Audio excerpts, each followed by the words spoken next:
High বন্ধুরা, আমি জ্যোৎস্না। সকালটা শুরু করছি শিম দিয়ে, কারণ পূজা টুজো সব কিছু সেরে ফেলেছি। আর একটু দেরি হয়ে গেছে, কারণ কারেন্ট ছিল না, তার জন্য একটু লেট হয়ে গেছে। তো তাড়াতাড়ি করে রান্না করছি। তোমাদের দাদাভাই একটুখানি কেটে দিয়েছে সবজিগুলো। আর এই যে এখন শুটকি মাছ রান্না হচ্ছে। তার আগে বাঁধাকপিটাও ভাজছিলাম, ঠিক আছে। এই যে শুটকি মাছটা রেঁধে ফেলছি, শিম আলু টমেটো দিয়ে রাঁধা হয়ে গেছে। এখন এই যে বাঁধাকপিটাও ভাজা হয়ে গেছে, বাঁধাকপি ভাজা হচ্ছে আর কি। এরপরে এই যে শাক ভাজা আর চিংড়ি মাছের টমেটো দিয়ে একটু ঝাল ঝাল করে করেছি। আর এই যে এটা আবার শিম বাটা করেছি। তো এই যে এটা হয়ে গেছে। এখন আর পুরানো বাড়িতে চলে গেছি, সেখানে মাংস রান্না হবে। তার জন্য আমি আর আমার ননদ মিলে দুজনে মিলে তাড়াতাড়ি করে এগুলা কাটাকাটি করছি এবং রান্না করা হবে, ঠিক আছে। এই যে মাংসর মধ্যে পেঁপে আর আলু দিয়ে মাংসটা রান্না করা হবে। এই যে আমার ননদ সবজিগুলো কাটছে। তো নন্দিয়ার জামাইকে নিয়ে চলে গেছি পেঁপে পাড়তে। তো মাংসতে পেঁপে দেওয়া হবে, তার জন্য বলছি জামাই চলো একটুখানি পেঁপেটা পেড়ে দিবে, কারণ একটু উপরেই আছে আর কি। তো এই যে পেঁপেও পাড়ছে জামাই। তারপরে চলে আসছি, পেঁপে আর আলুগুলো আমি কেটে নিয়েছি, সব কিছু ধুয়ে টুয়ে পেঁয়াজ টমেটো সব কিছুই কেটে নিয়েছি। আর আমার ননদ মাংসটাও ধুয়ে ফেলেছে আর হলুদ নুন মাখিয়ে ফেলেছে।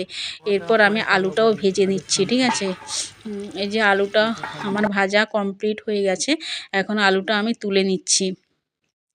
এরপর আমার ননদই মাংসটা রান্না করবে, কারণ আমি আর কাঠের উনুন দুজন হলে তাড়াতাড়ি রান্না করা হয় আর কি, একজন যদি আগুনটা করে। তো এখন আবার খিদে পেয়ে গেছে একটুখানি, তার জন্য নারকেলটা জামাই একটু নারকেলটা ছাড়িয়ে ফেলছে। তো আমরাও একটু রান্নার ফাঁকে নারকেলটা খাবো, ওই জন্য নারকেলটা ফাটানো হচ্ছে, ঠিক আছে। এরপর এই যে মাংসটা চাপানো হবে। পরে মাংসটা অলরেডি মশলা হচ্ছে, মশলাটা আমার ননদই করছে। তো মাংস রান্না করছে আর আমি আগুনটা দিচ্ছি আর কি, আর ওকে সব কিছু সরঞ্জাম রেডি করে দিচ্ছি।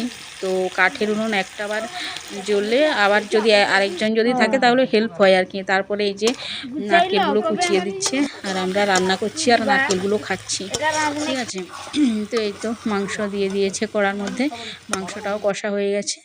এর মধ্যে আমি আর আমার নন্দিয়া জামাই চলে আসছি আমাদের বাড়িতে, পাকা ঘরের এদিকে চলে আসছি।